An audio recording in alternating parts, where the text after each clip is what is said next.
जनसुराज के संस्थापक प्रशांत किशोर ने बिहार की राजनीति पर बड़ा बयान दिया है। उन्होंने कहा है कि बिहार में जिस MY समीकरण की चर्चा होती है वह हकीकत में YM समीकरण है।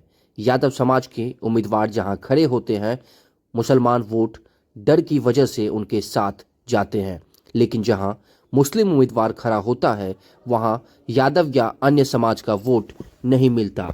पीके ने साफ कहा कि अगर बीजेपी की विचारधारा आधारित राजनीति को हराना है तो गांधी, बाबा साहेब आम्बेडकर, समाजवाद और कम्युनिज्म की विचारधारा को साथ लाना होगा। साथ ही उन्होंने भ्रष्ट नेताओं और अफसरों पर भी बड़ा हमला बोला। पीके ने ऐलान किया कि नवंबर से जनसुराज का सिस्टम लागू होने के बाद बिहार के भ्रष्ट नेताओं और अधिकारियों के खिलाफ कड़ी कार्रवाई होगी और जनता का लूटा हुआ पैसा वापस लिया जाएगा। इस वीडियो में देखिए क्या कुछ बयान देते हुए नजर आ रहे हैं प्रशांत किशोर।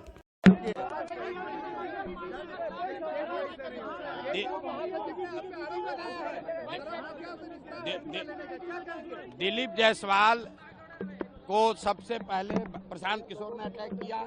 उन्होंने यहाँ पर कॉलेज कब्जा किया हुआ है, ये प्रशांत किशोर ने कहा। उन पर राजेश शाह के मर्डर का आरोप है, ये प्रशांत किशोर ने कहा है। उसके बाद से दिलीप जायसवाल मूर्छित होकर गिरे हुए हैं। हम लोग कहते हैं कि अगर कोई अरे भाई रुक जाओ ना यार,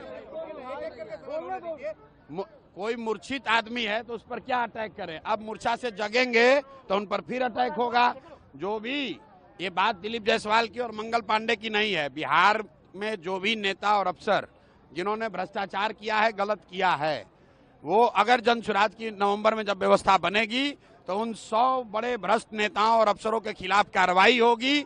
उनके और उनके बच्चों से, उनके परिवार से बिहार से लूटे हुए धन को वसूला जाएगा। उनसे उसकी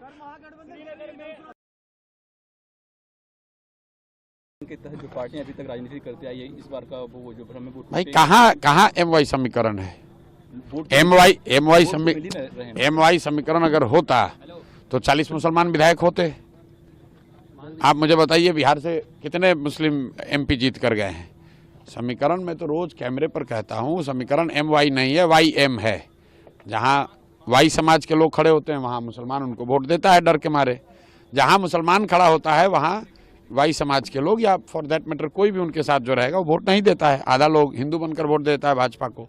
यही बात बताई जा रही है। इजलास में भी मैं वही कह रहा हूँ कि ये MY PY ZY का समीकरण छोड़िए, विचारधारा आधारित समीकरण बनाइए।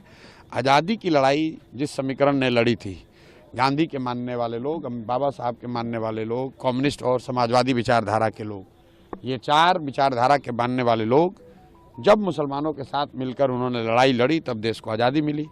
अब अगर आपको भाजपा से लड़ाई लड़ना है, नई व्यवस्था बनानी है, अपने जद्दोजहद से छुटकारा पाना है, मजबूरी से छुटकारा पाना है, तो विचारधारा आधारित व्यवस्था बनाइए। लोहे को लोहा काटता है। भाजपा जो है वो संघ के द्वारा जो विचारधारा समाज में रखा गया है उस पर आधारित व्यवस्था है, पॉलिटिकल व्यवस्था है। तो अगर आपको भाजपा की विचारधारा आधारित व्यवस्था से लड़ना है तो गांधी, बाबा साहब अम्बेडकर, कम्युनिस्ट, समाजवाद